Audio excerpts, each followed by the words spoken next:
things first. All right, week 17, here we go. Big week for a couple of teams, and for others, a chance to slow down, hit the playoffs running. The Chiefs say they're going to do just that. They're going to rest Patrick Mahomes against the Chargers. And Jenna, why not? Chiefs have everything clinched. Well, a couple of unchecked items still to be discussed there. Greg Jennings is joining us now. Greg, let us do just that. Let us discuss. Good idea or bad idea for the Kansas City Chiefs to sit Patrick Mahomes this weekend? This is always tough when a team has earned the first round bye, something that you've played for all year long. You play the games to win so that you have an opportunity to rest your star players. However, in this case, the Kansas City Chiefs, their offense has not been rolling the way that it was early in the season. But I think it's the right decision because you're playing against a team who they've had dogfights with in the Chargers and who have pass rushers that can get after your quarterback and that can get some QB hits on your quarterback. So you want to take him out of those situations so you can allow him to rest his body and to go away 2 back-to-back weeks where he doesn't take a sack. So I think it's the right decision. However, as players, you want to play and you want to find that rhythm. You want to find that kind of that hot streak and see if you can roll with that throughout the playoffs. And this team is just not clicking the way we saw them click early in the season. Yeah, there's a couple things for me here, Greg, and I got a question for you. I'm going to throw it back to you really quickly.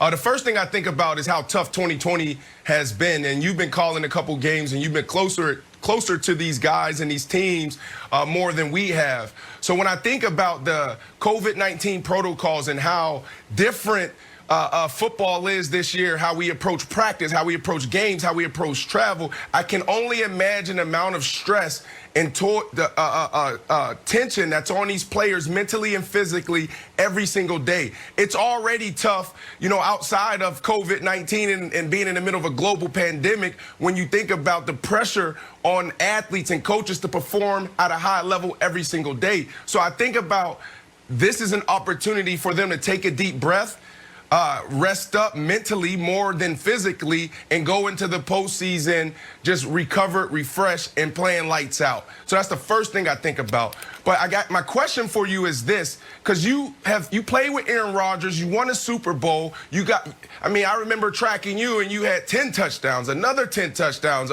tracking for 100 catches. So these guys going into this last game, you got Travis Kelce, you have Patrick Mahomes, who's still fighting for MVP. If you're in that locker room, what are you telling these guys? It's like, man, I want my individual awards. How do you handle that in this situation? Well, right now you're playing for something bigger and greater. And so the individual awards is what allows teams to lose sight of what's most important. They're great if you can get them along the way without them becoming more of the focus. But when they start to become the focus, they start to become a distraction. And I think in a negative way that can hurt you. But I think when it comes to the bye, and Nick, you can probably speak to this because this is your team. Last year they had the bye as well. And they didn't come out as hot as they wanted to against the Texans. But down 24-0. They ended up winning that game. They got down 24-0 exactly. Offense sputtered out of the gates. I just don't think with the field being the way that it is this year that they can sputter out of the gates. Now, they can come back against anyone. We've seen that. But these teams are a little different this year, and I don't think that's a comfortable feeling. So I have a different uncomfortable feeling. And I'm glad Greg Jennings is here because I'm going to reveal something to the audience. And can we put Greg side by side because I'm going to throw it back to him. Because I'm going to reveal, you know, a moment of honesty to the audience. And this is genuine. That's nice. A deep fear of mine. A deep fear of mine has to do with, and Greg knows what I'm going to say, the similarities between his 2011 Packers and the 2020 Chiefs. In 2010, the Green Bay Packers had a quarterback in his second year or third year as a full-time starter, win the Super Bowl, and the next year basically be unanimously accepted as, oh, This is the most talented quarterback we've maybe ever seen. They went 15-1. Week 17, they rested their quarterback. They also rested Greg, but Greg, if I remember correctly, you missed the final few weeks of that season with a nagging injury to be ready for the playoffs, so you had rested a few weeks. And then you rest week 17, Rodgers, by the first week of the playoffs, and then a guy who had one of the greatest seasons any quarterback's ever had did not look like himself in that playoff game, and Tom Coughlin's purple face and the Giants beat you guys. And there is legitimate part of my brain that's like, man, the Chiefs won the Super Bowl last year. They're saying Mahomes is the most talented quarterback ever. They're going to go 15-1. How much of that playoff loss do you think was you guys stopping your own momentum with the extra rest of Week 17, or are those totally unrelated? Well, for me, I needed it. I needed the extra week to get back from the MCL injury. However, the mentality, the feel within the locker room was different. Last year, as you alluded to, I guarantee you every single one of those Chiefs players was hungry.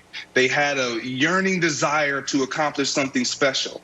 This year is just a little different. That's just the way it is. When you are the target, you are the bullseye, you approach it, you're sitting on top trying to defend your turf. And that's just a different approach where you have teams that are coming at you with everything they have. And so in order to stay sharp, you have to continue to hunt. That is the only thing that I felt that we didn't have, and we didn't have the opportunity to do because we earned it. The bye is to stay sharp so that we had the opportunity, or we continue to hunt versus defend our turf. And that's just one of those things you're going to have to fight against when you have become such a great team. But one of the most discomforting similarities, and I'll go with you on this, Nick, when I watch this Chiefs team, is that they have won it. And they are sitting in a position where everyone's singing their praises, and you have to get up to play games like this. And when you have Kelsey and you have Tyreek Hill and other guys that are going to play, and your star is not going to play, it's going to be a little different for them. They're not going to go out there with the same mindset, the same approach, the same mentality. Resting your guys, it's either a legitimate problem or it's first world NFL problems. First Things First is sponsored by Ram Trucks, built to serve.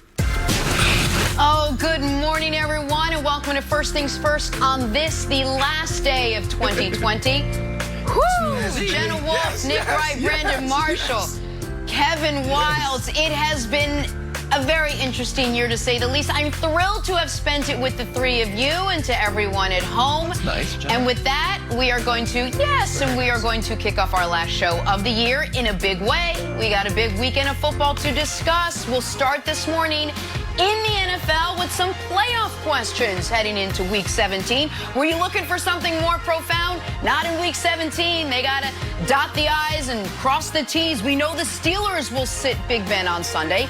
Now we're hearing the Chiefs have the same plan for Patrick Mahomes. They're going to rest him for their season finale against the Chargers. But Jenna, why not rest him? Chiefs have everything clinched.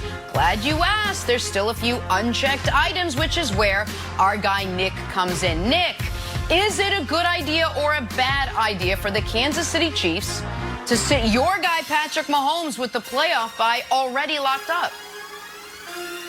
It's probably the right decision, but I'm not sure I like it. And that is for selfish and selfless reasons. Selfish reasons is, listen, if you watch the show a lot, you've learned a few things about a lot of us. But one of the things you've learned about me is I may or may not have a slightly crippling gambling problem. And I've got bets on Mahomes to win MVP. That could go out the window. I have 7-1 on Travis Kelce to lead the league in receiving yards. Wave goodbye to that. And a bet, I've already spent the money. I've spent the money on Patrick Mahomes leading the league in passing yards. That was locked up. But if he doesn't play, all of a sudden Deshaun Watson could take it from him. So for my personal perspective, I don't love it.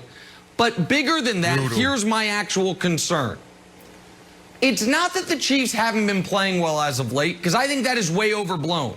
They played the Dolphins, who have a top 5 defense. They scored 33 points. They then played the Saints, who have a top 5 defense. They scored 32 points. They then played the Falcons in a totally meaningless game, and the Chiefs' defense was outstanding while the offense wasn't great. I'm not worried about how the Chiefs have been playing. I am worried about too much rust. And I am worried about a team that has lost one game in the last 14 months, all of a sudden going a month between meaningful games.